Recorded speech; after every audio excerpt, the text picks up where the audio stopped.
C'est pour ça qu'on parle de notre vie de merde, c'est pour dire les gars on vit de la merde mais c'est pas grave, on la vit ensemble de toute façon parce qu'on se retrouve tous là-dedans. Donc c'est ça le stand-up aussi.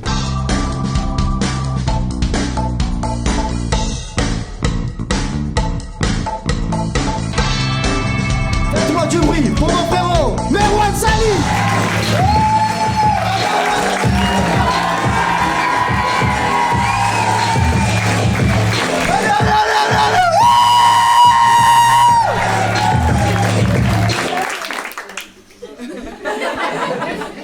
Ma mère, elle m'a toujours dit quand tu es pas beau, faut être joyeux. Ah, vous me dégoûtez quand vous rigolez à cette blague. En vérité, on est d'accord, la beauté est subjective ou pas? Oui. C'est une phrase de moche. Par contre, la beauté, elle a évolué à travers le temps. Il faut savoir qu'à une époque, les hommes, ils kiffaient, ils fantasmaient sur les chevilles des femmes. Est-ce que vous le saviez ou pas? Non. Parce qu'ils voyaient que ça. Du coup, ça donnait des trucs très bizarres du style Bertrand, viens. Regarde là-bas. Oh non, non, non, non. Elle a une cheville, la petite, là. Avec sa grosse malle. Oh là là. Sur la vie de ma mère, si je l'attrape, je lui fais une entorse.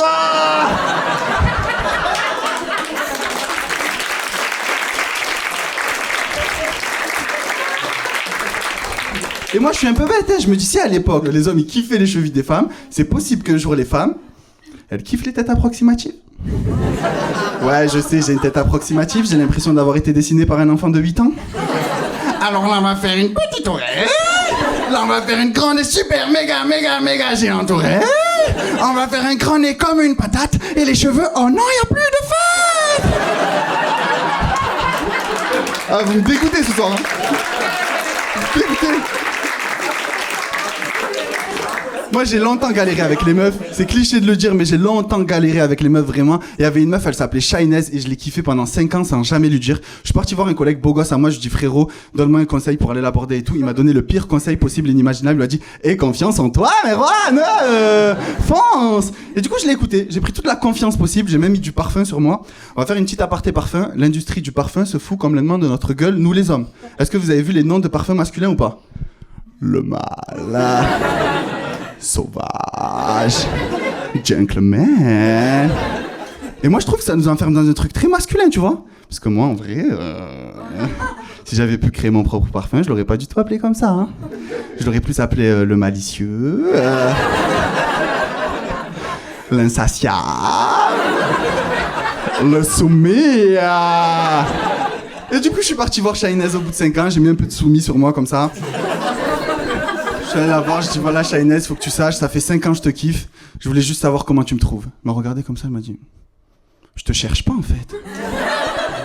Et là ça m'a brisé le cœur vraiment. Et c'est là où j'ai compris que la confiance ça servait parce que je l'ai regardé droit dans les yeux et je dis bah ça tombe bien, c'est comme les clés. C'est souvent quand on les cherche pas qu'on les trouve.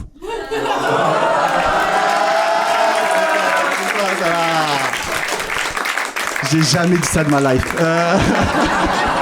J'ai pleuré pendant 1 mois comme une merde. Ça, c'est la phrase que tu trouves dans ton lit en train de pleurer. C'est ça, j'aurais dû lui dire. Ah, dégoûtant. J'ai tellement galéré avec les meufs qu'une fois j'ai matché en Angleterre, je suis parti. Bon, ça a pas marché, je sais pas parler anglais, mais non, c'est un délire. Après, je suis revenu en avion à Marseille. Et qu'est-ce qu'il y avait dans l'avion, s'il vous plaît? Allez-y, vous pouvez répondre. Oh, j'aurais kiffé, mais non, malheureusement. Charla, elle est morte. Non, non, c'est vrai. Non. En vrai, oui, de ouf. Hein, mais...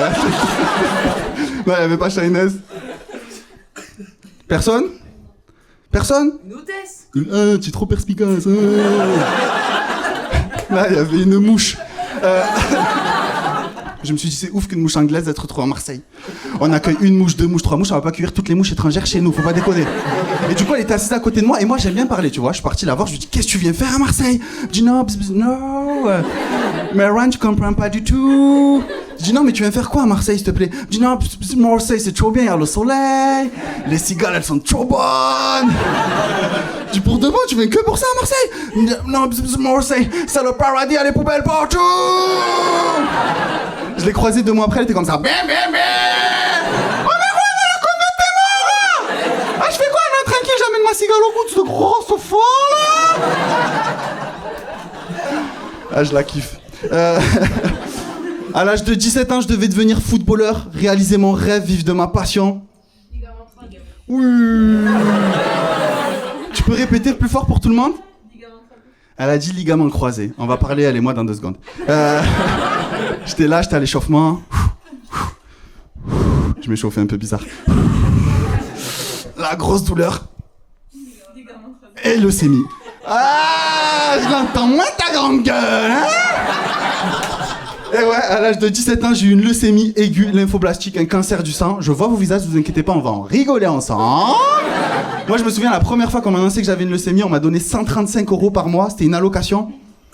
J'ai eu 2 réactions à ce moment-là. La première, je me suis dit, ma vie ne coûte pas très cher. Et deuxième, machallah, premier CDI.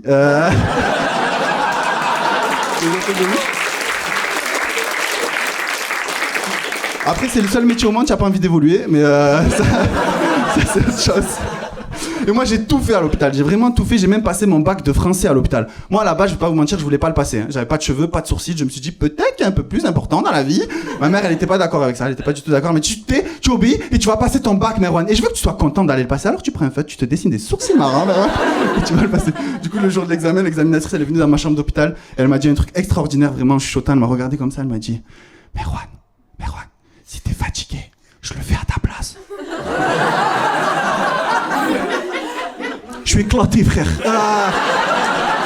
Elle a fait tout l'examen à ma place. Je vous jure que tout est vrai. Elle a fait tout l'examen à ma place. J'étais trop content. Je commençais à faire des musiques dans ma tête. T'as pas de cheveux, mais t'as le bac. T'as pas de sourcils, mais t'as le bac. T'es leucémique? Bande de bâtards. J'ai eu 6 sur 20. Tout est vrai, j'ai eu 6 sur 20, je me suis renseigné sur elle, elle était prof d'art plastique. Je voulais la tuer. Je veux tuer cette femme, vraiment.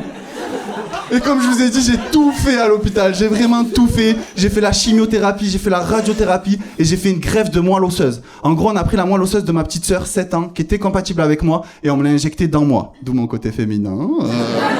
Mais pour faire ça en France, il faut lui demander son avis à ma petite sœur. Elle a 7 ans, on lui demande son avis, j'ai l'impression que ça vous choque pas. Un jour, le docteur, il est venu la voir, il lui a dit « Alors ma petite, est-ce que tu veux sauver la vie de ton grand frère ?»« Je sais pas.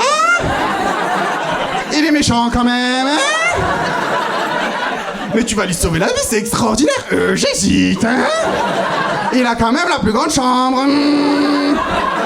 Bon, d'accord, mais je veux un poney, un lapin, une Barbie. » Là, ma mère, elle s'énerve de ouf, elle lui envoie un reverse slicer dans la tête. Elle lui dit une phrase extraordinaire, vous l'avez jamais entendue, c'est impossible. Elle dit, tu te tais, tu obéis et tu donnes ta moelle maintenant, ok? Merci, je vais vous laisser sur ça. Merci beaucoup. Merci. Merci beaucoup.